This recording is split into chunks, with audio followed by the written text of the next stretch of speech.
نقول بيننا وبينكم السلف، بيننا وبينكم الكتب. كان أحمد يقول البدع بيننا وبينكم الجنائز. الحمد لله والصلاة والسلام على رسول الله.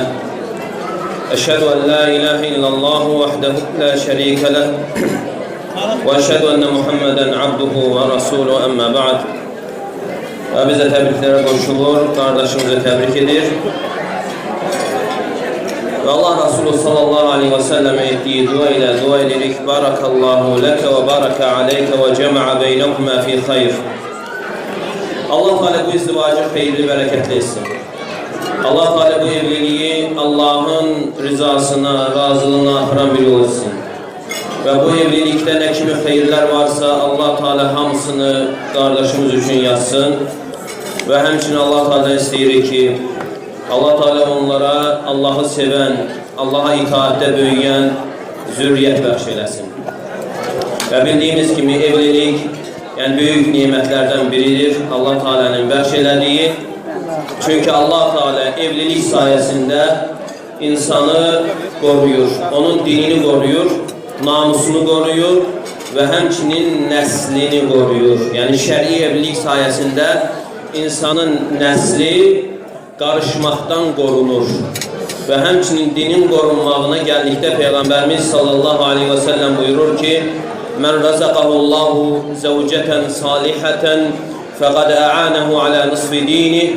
Allah Teala bir kimseye emeli salih zevce nasip ederse, ruzi olarak bahşederse dininin yarısını kamilleştirmiştir ve yerde kalır ikinci yarısı ve bu barede de buyurur ki فَلْيَتَّقِ fin nisfil bâqi. İkinci yarısı hakkında da takvalı olsun, Allah'tan korksun, günahlardan çekinsin.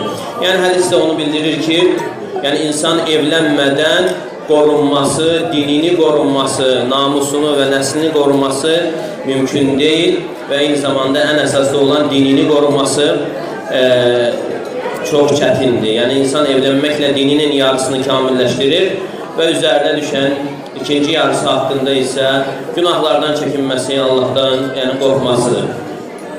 Yani Allah Teala'nın bahşeylediği her bir nimete karşı üzerimize düşen o nimeti şükürle karşılamaktır ki Allah Teala onu hayırlı, bereketli etsin.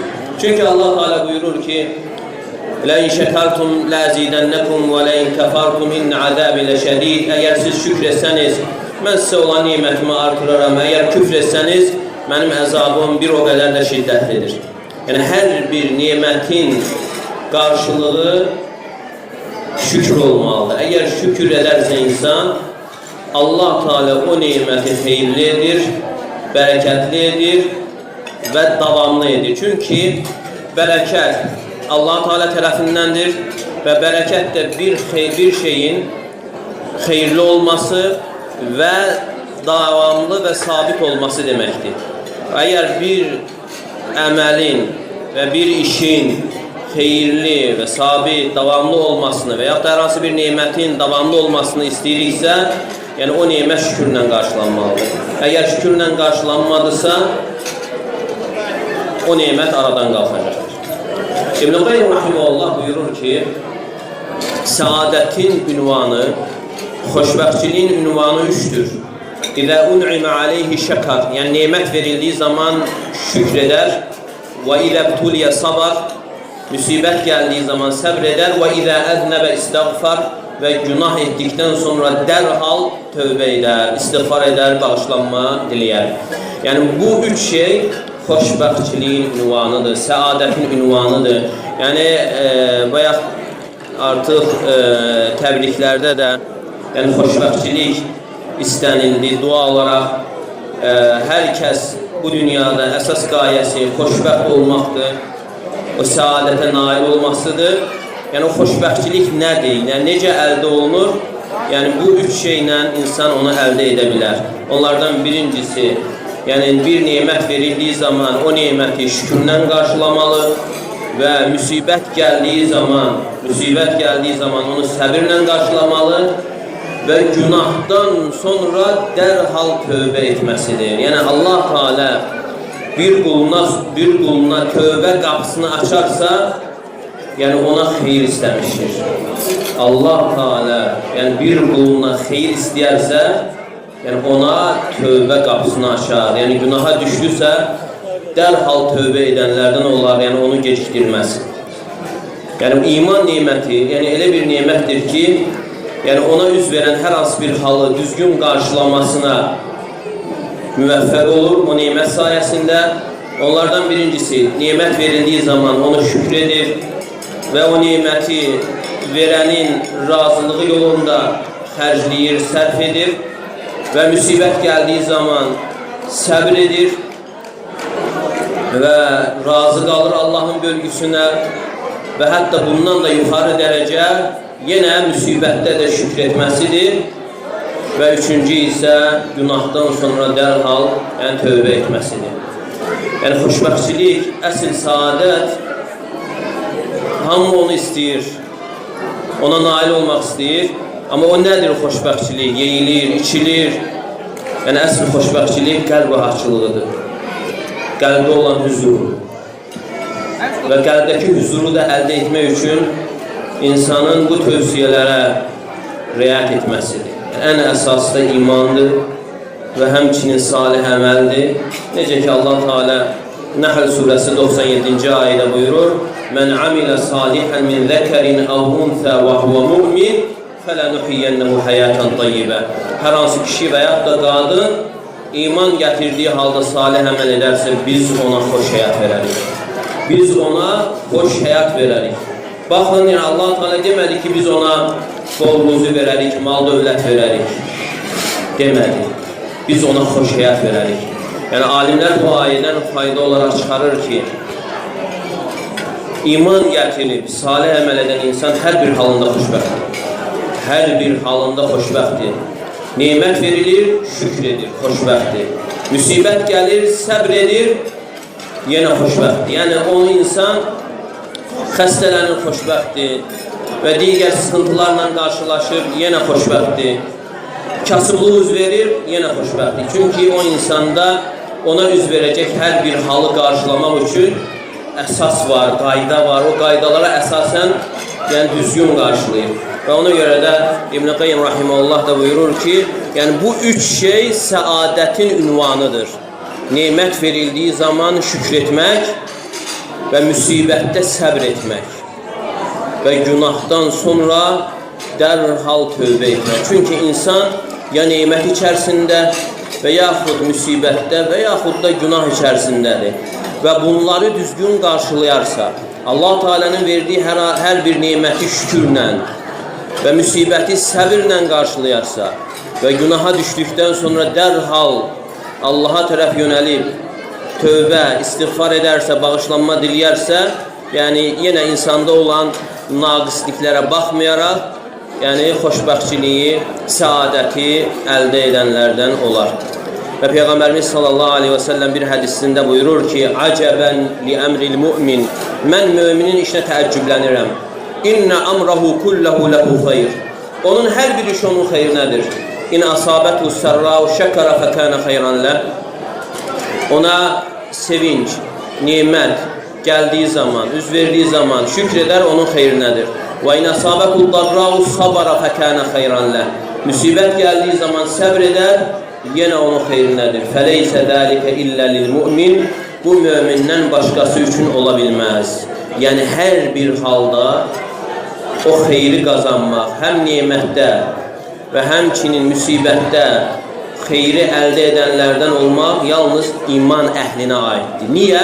Çünki digərlərində o qayda, o əsaslar yoxdur ki, düzgün qarşılasın. Çünki başqası iman gətirməyən insan və yaxud da imanında zəif olan və yaxud düzgün iman gətirməyən insan nemət verildiyi zaman təkəbbürlük edir.